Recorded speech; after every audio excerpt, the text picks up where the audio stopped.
Dr. Tutwiler talking to us to the three most important things that we needed to do in the spring, and that was food insecurity, health, and safety of all the children in Lynn. He then went about, and all of their administrators ran around and made like paper packets to drop off to students in our different schools because we were that far behind. We're not talking just a little inequity, or we're talking huge leap, something we're talking about on the school committee and mentioning, but the funds weren't there. So then we got the funds, and once we got the funds, Dr. Tutwiler assured every student, every teacher to have a laptop.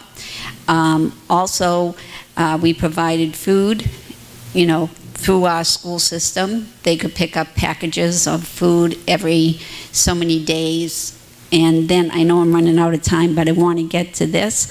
And then he made certain that they had free Wi-Fi available to the students that needed. We'll start. Okay, you're gonna be talking to the whole council chambers as soon as I click online. Okay. Here we go. Good afternoon. Well, that didn't work. I hung up on him. Okay. I guess you don't hang it up. AC doesn't work, phone doesn't work.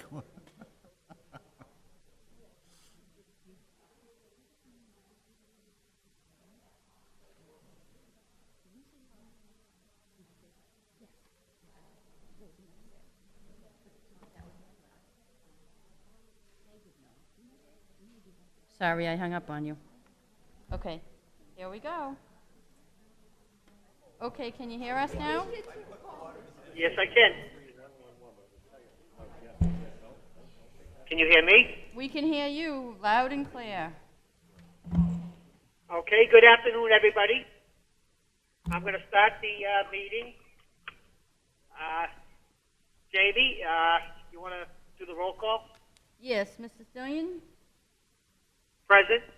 Mr. Ma, Here. Mr. Price. Here. We have a quorum. Mr. Angeli and Mr. Upton are absent. Okay. We have a quorum of 3 people. We do, so So we've got 3. just We also have Attorney Lamanna here. Thank you. Just so everybody knows who might be coming before us, you need a majority vote of 3 for anything to pass or fail. So if anybody doesn't want to go forward, there is only 3 votes available, and you need all 3 votes. Hearing that, as long as nobody has any problems with that, Attorney Lamanna or the applicant,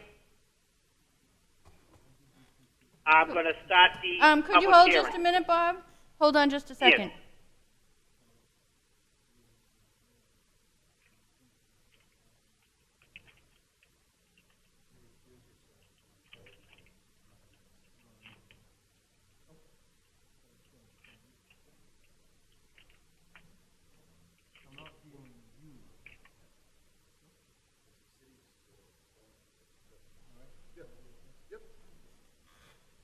We're all set, Bob. We're ready to start. Okay.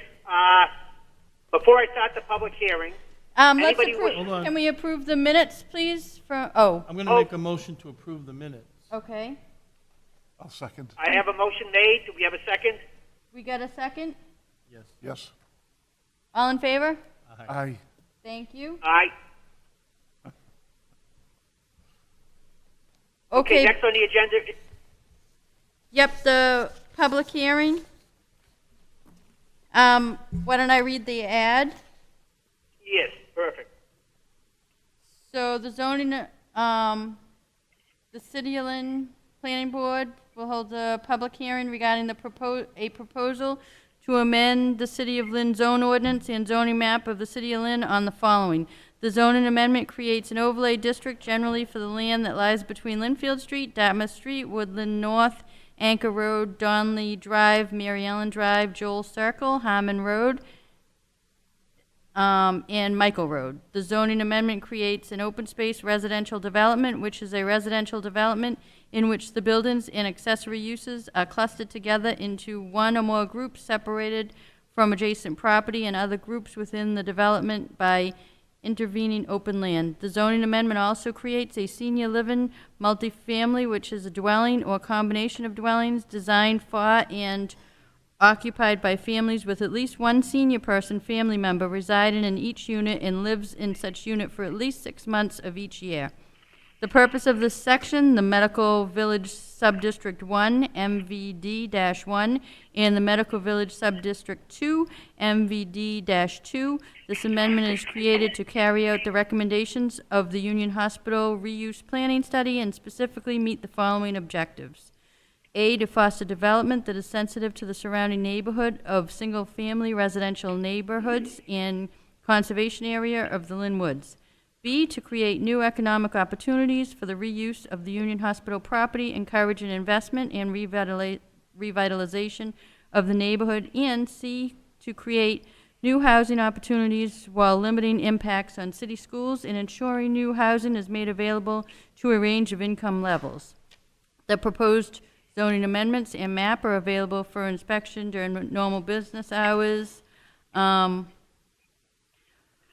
So that's the ad that was published in the item. And Chairman Stillian, you can open the public hearing. Okay, before I open the public hearing, anybody wishing to speak in favor would speak first. They would state their name and address for the record. I would like to close that, then anybody wishing to speak in opposition would speak. If the vote passes, then it goes forward to the city council. If we vote in the negative, it would mean that the city council needs one more vote. It would be a supermajority. At this time, I'm going to open the public hearing for anybody wishing to speak in favor. Thank you, Mr. Chairman. Stephen Smith, attorney representing the owner of the property, Salamini Charitable Corporation. Principal David Salamini Jr. is present here today as well. Thank you for the opportunity to speak to the board. Attorney Smith. Yes.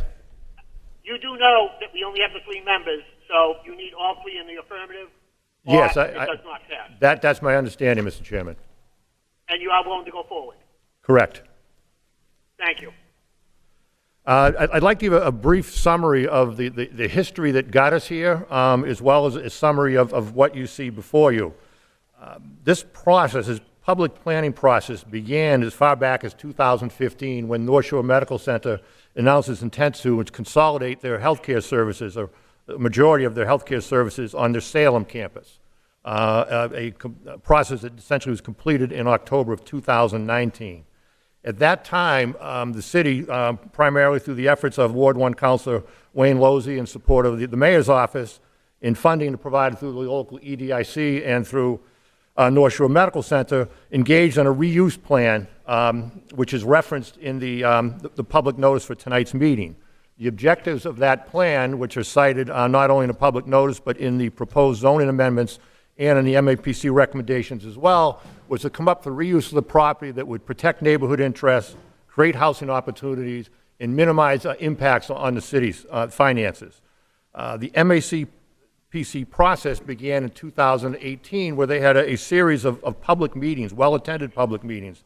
In August, they appeared before, 2018, they appeared before a group to get ideas, primarily residents of the neighborhood, but not exclusively, as to how they would like to see the property reused. They took those ideas, they went to the drawing board and came up with some alternatives to present to essentially that same group that same September of 2018 to engage in conversation as to what their support was for those alternatives. With that public feedback, they came back and they created this MAPC reuse study and recommendations, which I have, and I'm sure that the planning board members are familiar with. And what the recommendations were, in summary, was the city to foster zoning amendments that would allow for the addition, the creation of 2 overlay districts, MVD1, which would provide for senior multifamily housing, and MVT2, which provide for senior housing in single-family residential cluster, commonly referred to as cluster-type development. I know, Mr. Chairman, you can't, I don't know that you can see what I have before me, But I just have a blow-up, and I'll let the crowd see that as well. But this is the map changes where the overlay districts are located. So MVD1, this is Linfield Street. MVD1 is the Union Hospital property proper. MVD2 is commonly referred to as the parking lot located and accessed off of Woodland North. MVD1 is approximately 10 acres. Approximately half of that is occupied by the hospital services, and approximately half of that is part of the property that's owned by Mr. Salamini. The rear portion, MVD2, is approximately 9.5 acres and owned by Mr. Salamini as well. Those are the districts that we're talking about, and we can certainly refer to this. Any questions as the hearing goes on. The zoning amendment process is, at least with my involvement, it's been almost a year. And we had the opportunity to work with the city planner, Aaron Clausen, and his staff. We had the support, and I say support in the sense that people who provided their time and expertise into developing the proposed zoning amendments, not necessarily support for those amendments, but we think they are supportive, and hopefully today or tomorrow we'll hear from them. And they included the law department, Mr. Lamana here is present today, Mike Donovan with the Special Services, Jim Cowdell with the EDIC, Charlie Gator with the Lynn Housing Authority, and pardon me, I just want to check and make sure I'm not leaving anybody out. Excuse me, and Council Lozzi, who was given very freely of his time to work through this process. The proposed amendments themselves in summary form, and you have them listed in various sections of this document in tabular form and a narrative, create the MVD1 overlay, which will provide for a density of up to 28 units per acre, which at maximum capacity would be 150 units. Any further development that would be at the discretion of the city. It would just provide by right 150 units of housing.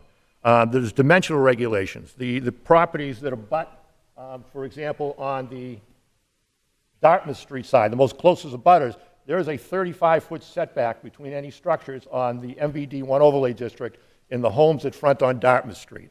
Approximately the same as what existed for the hospital today. Open space at 25% of land area. Maximum building coverage at 40% and a floor to area ratio of 1.25. All those were incorporated into the amendments to protect the neighborhood, to control the extent of development that would be allowed on the property. There is an age restriction of greater than 62 years of age or older have to occupy the units for at least 6 months out of the year, which is intended in recommendations part of the reuse study. There is a minimum of 50% affordable component, and that's a minimum, and we expect that to be met and probably exceeded in most cases. There's limited retail and food service opportunity, up to 5,000 square feet in total. That would serve to not just for support of people who live within the senior multifamily housing, but also members of the neighborhood who could come in and commingle and take advantage of some of the improvements that are on the site. Whatever does occur on the site as a result of any rezoning that's passed by the city is going to be subject to a project review process, which will be administered by the planning board. So when we have actual plans, you will see them before any building permits are developed, and you'll have a chance. The planning board, as well as local city agencies, will have a chance to review and comment and modify and amend those plans before they come permittable. The planning board has a role tonight in making a recommendation to the city council, but you have an ongoing role as well, not just in the project review that I mentioned, but in the rear portion. I'm going to get back to that in a moment, where we're talking about what's now referred to as open space residential, commonly referred to as cluster type development. Any of the infrastructure improvements will also be subject to the review of the planning board through project review, and will be guaranteed through a performance guarantee that would be administered through the planning department by the planning board. The MVD2 district, the so-called parking lot area, would provide for detached single-family homes and a cluster-style development. To control density, there would be 1 unit per 15,500 square feet. So maximum build-out under the cluster-type construction would be 26 dwelling units, though the property owner would still have the right to develop traditional subdivision if he so chose. Open space component is 50%, so there'll be dedicated open space within the property that will be restricted from any future development. There is in addition to required rear yards of that of single-family homes, an additional 20-foot no-disturb buffer surrounding the property, so it'll maintain the privacy of existing homeowners. And similar to the multifamily senior housing, it's age restricted to 55 years or over. At least one owner has to be the age of 55 or over, and that's enforceable by a number of entities. Again, subject to the project review process. People who are familiar with the area, less than a quarter mile away, there's a similar type of project. For comparison purposes, the village at Nell's Pond, which is located off the map, but up here. And that's approximately a 10-acre site that has 30 detached single-family structures, so a little higher density than what would be allowable under the MVD2 zoning, but for the purpose of making it a little abstract, if you're familiar with that, that's essentially the type of development you'd be seeing if these zoning amendments are approved. We've had partners going forward that we've shared discussions with and value their input, and hopefully if this zoning amendments are approved in a timely manner, there'll be partners in the development as well. They include Two Life Communities, is an organization that's been existing for 50 years. They manage and administer over 1,300 residential units in 4 major Massachusetts communities. The other would be Element Care. Element Care would be hoping to occupy what's called the South Building, which is located closer to on the MVD1 site, closest to Woodland Avenue. And Element Care provides senior health care service to seniors in the community, formerly referred to as PACE. The MVD2 project is owned by the Solomini Charitable Corporation, and we anticipate that Mr. Solomini, who has a long and successful track record of residential development in the city of Lynn, would continue in developing that parcel as well. That's my overview of how we got here and what we have, and I'd be pleased to answer any questions that the board members might have. Chairman Thank Stein, you, can Attorney you still Smith. hear us? Yes, thank you, Attorney Smith. Are there any questions of the board? I have one. So just the building, what do you call in the back? South Building? The south building. Yes. That will stay on the site or be torn down? It will remain on the site. So you see demolition activities right now. They're not related to that building proper. The connection to that building, yes, but not the building itself.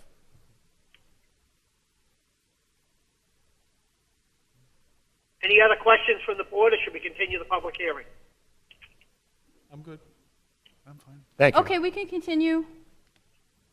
Anybody else wishing to speak in favor?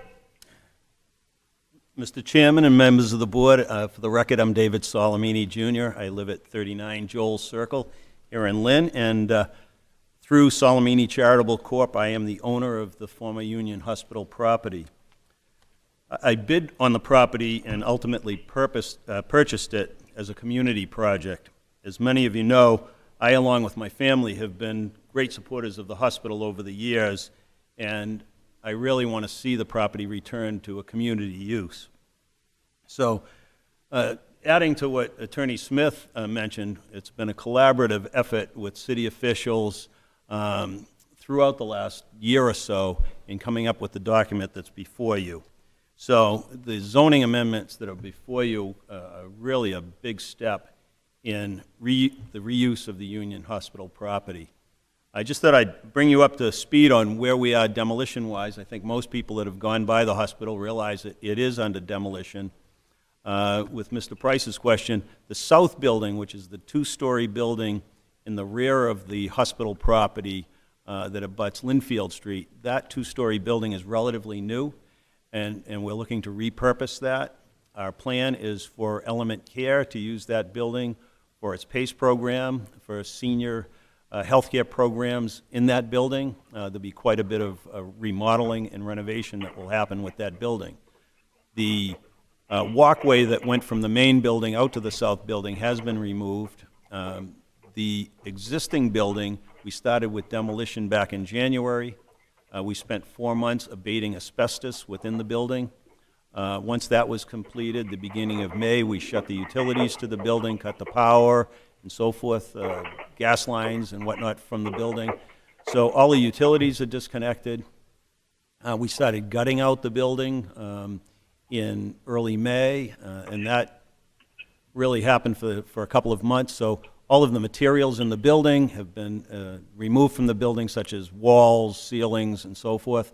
The building itself is a concrete building. We've started demolishing parts of the building, starting with where the emergency room is. Most people are familiar with the emergency room side of the building.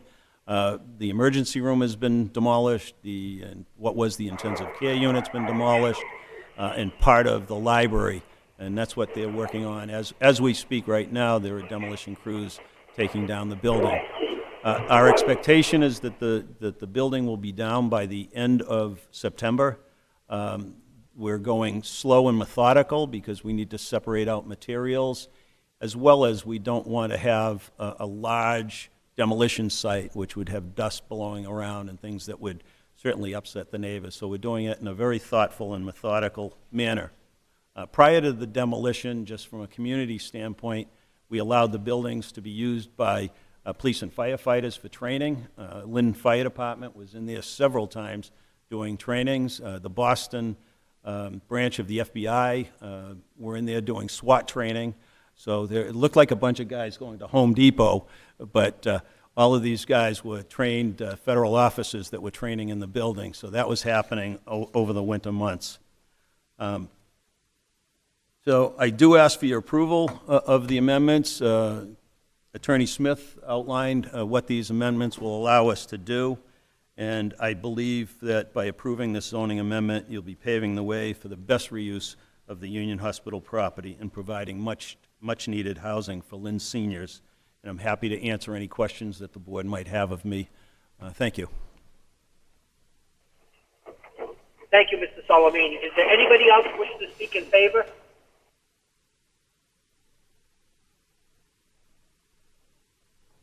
Chairman Stillion, a Mass Senior Action member is coming to the podium. Thank you. Hello. Sorry, could you just state your name and address, please? Yes.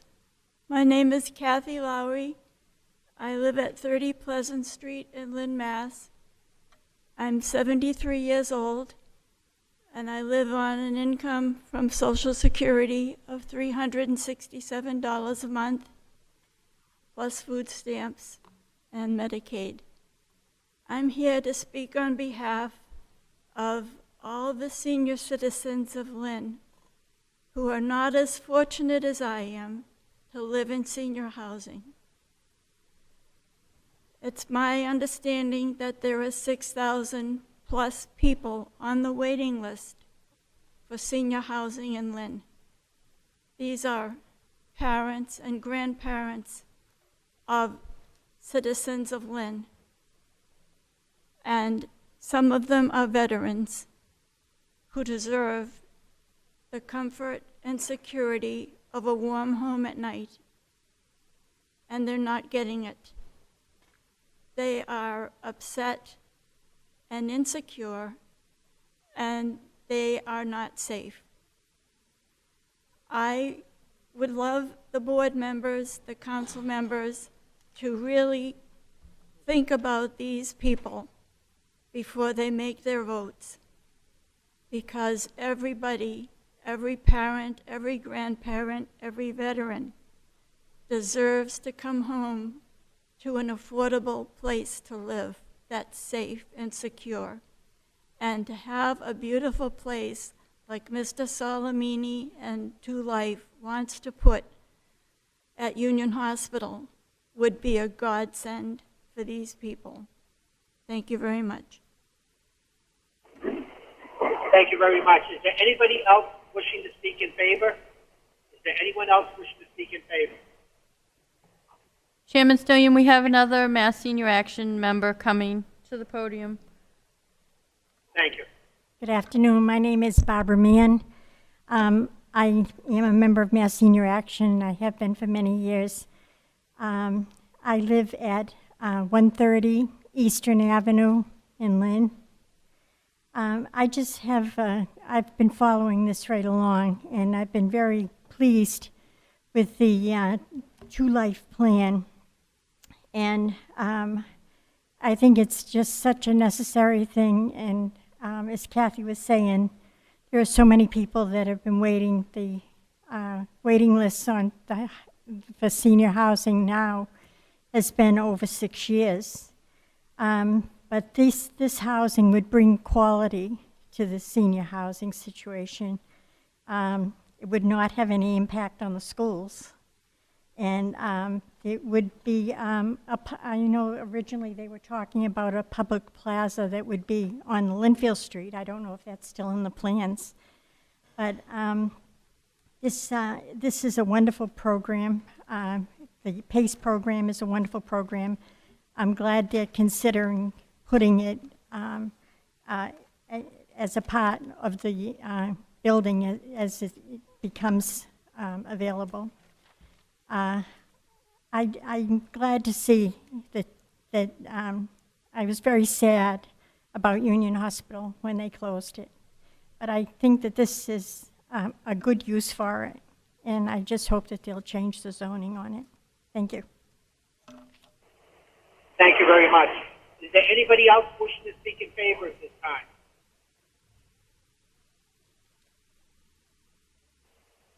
Nobody else in favor.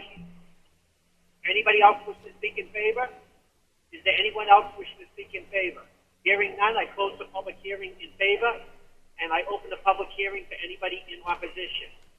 If there's anybody in opposition who'd like to speak now? Anyone in opposition would like to speak now?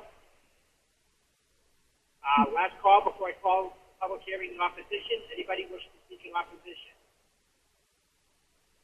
Hearing none, I close the public hearing in opposition, and I close the public hearing. Commissioner Donovan, would you like any comments? Commissioner Donovan is on vacation. We have Attorney Lamanna with us. Okay. I'm on vacation too, so that's why I'm on the phone. I do apologize for that. Attorney Lamanna, is there anything you'd like to say? Just to reiterate, this has been over a year process, well, actually probably a 3-year process going back to the MAPC neighborhood meetings and the law department, the planning department, EDIC, and the housing authority and inspectional services are all satisfied with this final document and urge the planning board and the city council to act favorably upon it. Thank you.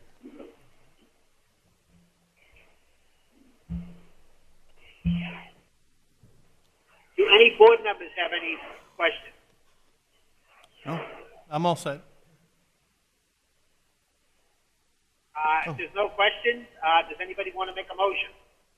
Sure, I'll make a motion to approve the zoning amendment change. I'll second it. Motion made and seconded. Okay, I'm going to do the roll call. Mr. Stillion? Yes. Mr. Ma? Yes. Mr. Price? Yes. Motion passes. Thank you. Thank you. Any other business to come before the board? We have the signing of some plans. It's the plans for 585 Washington Street that was approved at the last meeting, and the appeal period has expired, so I can pass these around to be signed. Yes. And we can sign them also out of meeting so we can get the other signatures we need. I don't know. Can you repeat that? Also, you need more signatures, which you can get out of the meeting, so we won't have adequate signatures. Did you get that? You're welcome. Good luck. Okay, so Shall we adjourn the meeting then if there's nothing else? 'Cause I can think we sign those should. plans. I think we should. We have a motion to adjourn? Yep, make a motion to adjourn. And I'll second that. Okay, we've got the motion to adjourn. All in favor? Aye. Aye. Aye. Motion Thank passes. you, everybody. Thank you very much. Enjoy your vacation. Go back to vacation, I'm in Bob. the middle of a monsoon in the car, so it's hard to hear.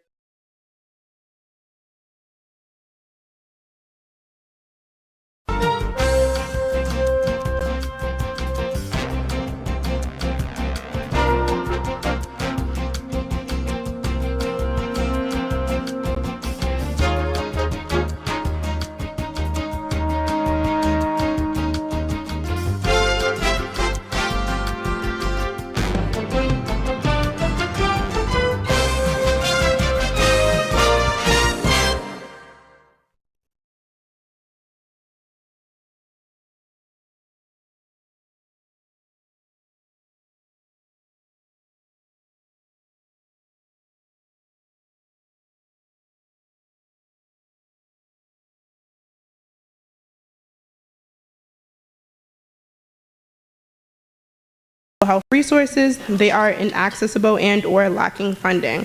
This is especially problematic since there is going to be a stronger need for mental health services and providers post-pandemic. What, if any, ideas do you have to both make sure resources are available and widely known, and to assist with getting more funding for these programs? Eric? Great, thank you. Great question. You know, mental health is critical. Children need to come to school and they need to be ready to learn. And if they're worried about, you know, whatever it is they could be worried about, you know, access to education is impossible. So this is a really important question. And I'm really sad to hear that your friend had trouble accessing those things. So I think, you know, glaringly, you know, we need to publish these things to families and students. You know, what we're doing for kids to help with mental health, who you can go to speak to, and the different resources you have available. So obviously that's something that we need to make more widely known. And also our teachers, we need to just really encourage, and I know I've already said this, but we need to really encourage them to make deep connections with those students. It's really important that kids come to school and it could be one person, it could be, you know, the secretary, it could be anybody, just our staff, to really just make those deep connections with students and give them someone to go to speak to, because it's not always easy to do at home, and the kids need to have the adults at school to turn to. And like I said, if kids aren't ready to learn, if they're not mentally prepared, if there's something distracting them, trauma, whatever it might be, they're not going to learn, you know, because they're going to be more worried about whatever it is that's going on, and not 2 + 2. That's not their concern in their life. So these are big issues, but I think the biggest thing is just making sure we're communicating and making deep connections with the students. So for me, when it comes to resources, I think it's going to be very important for communication to happen. For example, when students go to school on the first day of school, why not give the student a little packet when it comes to different services available to them in the school when it comes to mental health, different people that they can talk to, but also too, having the schools collaborate with many different nonprofits in Lynn. Lynn has many different nonprofits that really speak to mental health issues that can really help these kids when they're coming from troubled homes. But when it comes to assistance with getting more funding, once again, the money is starting to flow in, the money is starting to come into this city, and it'll really come down to hiring social workers and really hiring professionals that can deal with mental health, but also too, making children feel comfortable to go to these professionals and really speak to them and really get down to the root of their problem. Because as Eric alluded to, if the children come in and they're preoccupied or their mind is somewhere else and it's not ready to learn, then they're going to be stressed out and it's going to show in their grades and they're going to perform poorly. So really making sure that these kids feel comfortable and making sure that the communication is going out to the kids and parents in many different languages over many different platforms to make sure that everybody is aware of the services that are available at Lynn Public Schools. I think this is an issue that I don't think that public schools can solve all on their own. I think that they can be a conduit for resources within the community, but I think that the amount of resources that the schools themselves have are never going to be adequate, because Lynn is a community that has generational trauma. It's not just the mental health challenges of individual students, it's their parents, it's their grandparents, it's the push and pull reasons for immigration. All of these things filter down to the mental health challenges of any individual student, which means that if we don't take a community approach, then we will not solve the problems of any individual students, because it's like putting a Band-Aid on an arm that's been lopped off.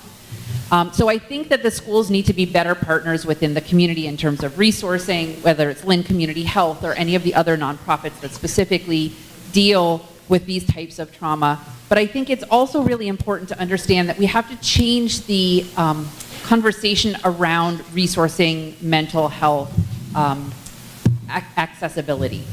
Which is that it's something that teachers, in the same way that I'm a mandated reporter for child abuse as a professor at North Shore Community College, I should be able to have the training, because it's an online, very easy thing, to talk about how to give resources to somebody in mental health crisis.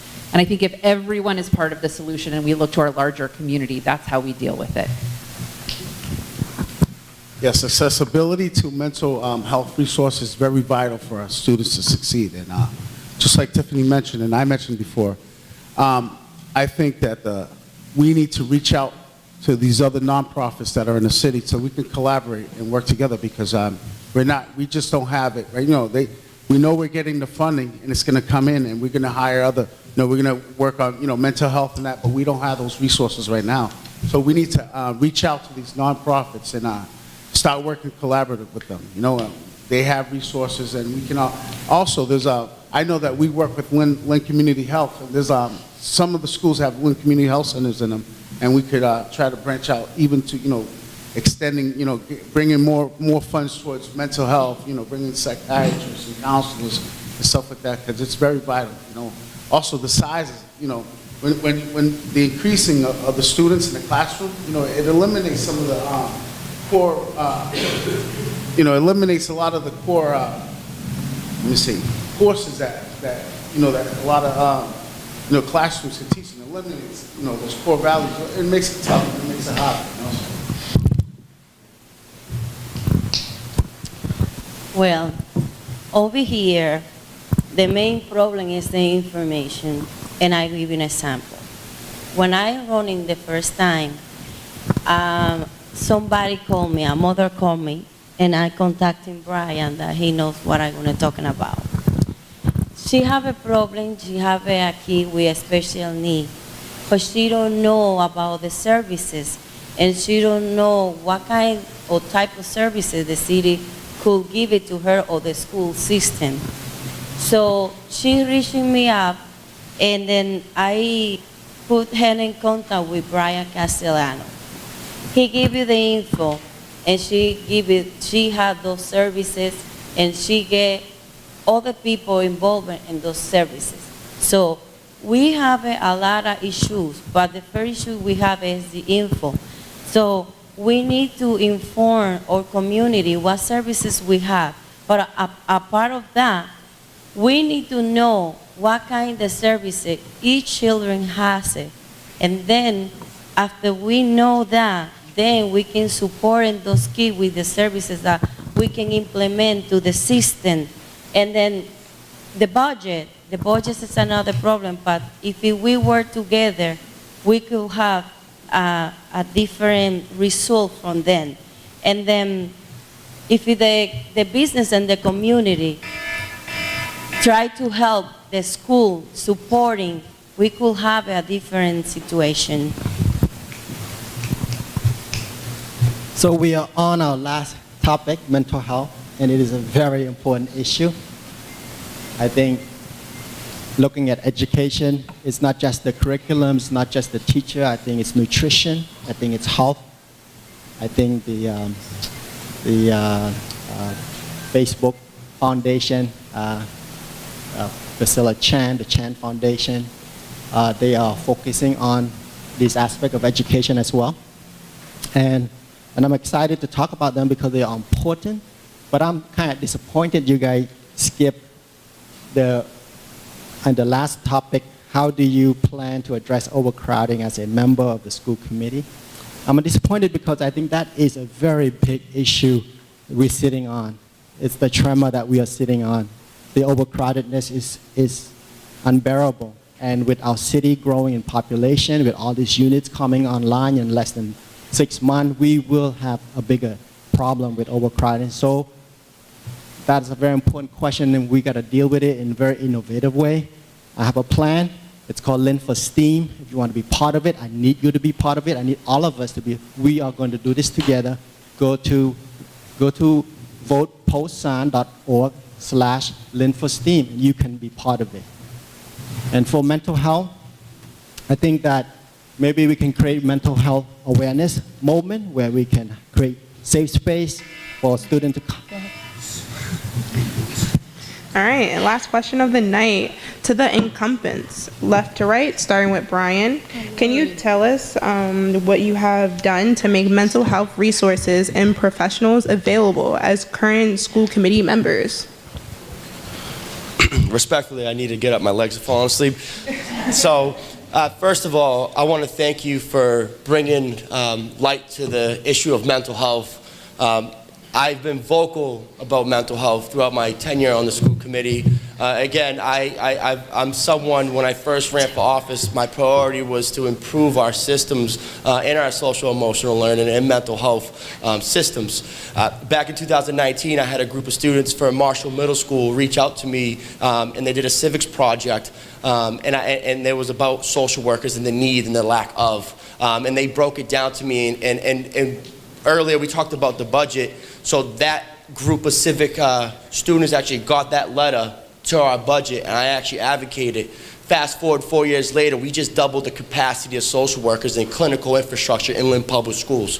So we do have advocacy opportunities when we deal with that budget. I've activated student voice in my policy decision-making processes. I recently actually was invited with my good friend and colleague Antonio Anderson to Breed Middle School, where we also we learned about the need in our mental health curriculum updates from DESE. We got them to the table, and it was great to hear my colleagues and the superintendent were all supportive of these initiatives to highlight the need in mental health. You cannot give up on this initiative. I will push this initiative. This is what I do every single day. We need to end the trauma, the prison pipeline, and the school to prison pipeline now. End the trauma. Your little brother is so cute. Okay. He's a hard act to follow when it comes to the mental health issue, but I think we're all passionate about that, and we all understand that our kids are suffering, and it need not be. But I think when school opens in September, I think mental health is going to be the #1 issue that is really going to have to be addressed. But as Brian said, we have 19 new social workers in this budget, and that's excellent. And I'm disappointed that, there was a student at Lynn Tech that didn't know, where they could turn, because we have social workers in that school. We also, there was a time when we were sharing nurses between schools, but that no longer exists. We have nurses. We have multiple nurses in the secondary schools, and we have a wonderful partnership with Lynn Community Health Center that's in Lynn Tech and a lot of the other schools as well. For instance, just in Ingalls, there are 4 behavioral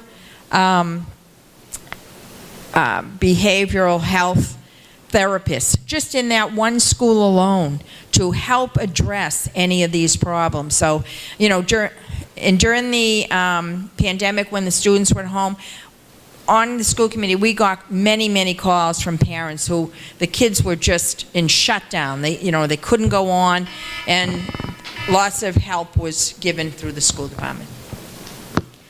So, right microphone. All right, so in 2015, when I got on the committee, I went to a meeting with other school committee members from all over the state, and the big issue was social emotional learning. So from there, we hired a social emotional learning coordinator, and we got a new curriculum in K through 12. Enter Brian. Once Brian got onto the committee, he's a strong advocate for mental health, and he pushes the issue and makes people understand that this issue is not to be ignored.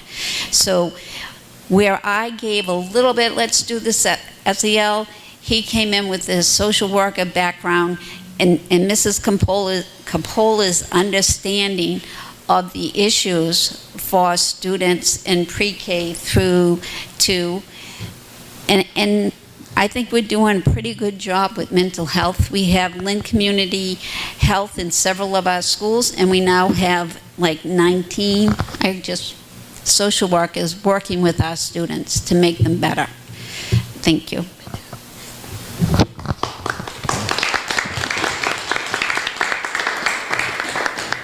So before I wrap up the night, I want to give a special thanks to Nakia Navarro with Building Audacity, Jonathan Feinberg with the New Lynn Coalition, all our volunteers, the Lynn Museum, and the school committee candidates for being here and allowing us to have such an eventful forum.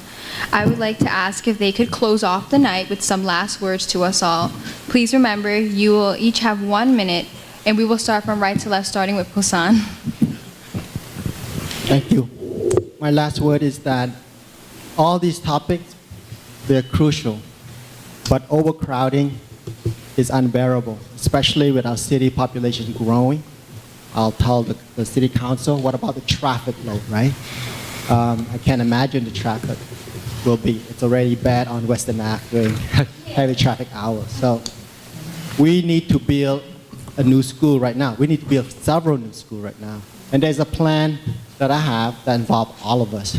And we need to do it together. How do you eat an elephant?